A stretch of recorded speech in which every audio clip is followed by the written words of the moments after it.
This is a lubed and silenced hhkb that I'm borrowing from my friend Zen, modded by V2. While it looks like a normal mechanical keyboard, it actually uses Topre switches, utilizing a rubber dome that feels incredibly smooth and makes a satisfying THOCK sound, which is actually misused often as THOCK does refer to Topre. After trying this out for a week or so, I can 100% say that I do believe I think it's worth trying out, and this hhkb2 is a solid board. It's lightweight, can be modded quite a bit, and can even have VIA compatibility. It's a great gateway into the world of Topre. There isn't anything special looks wise, it's just a rectangle and it has a slightly different layout than I'm used to.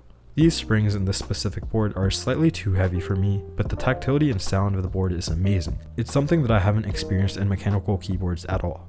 Let's take a listen to how this sounds. I do want to note, while it can sound mushy or membrane sounding to some, after trying it out I don't think that's entirely true. I don't think videos really do this justice or do a proper representation, as when I experienced it my thoughts completely changed.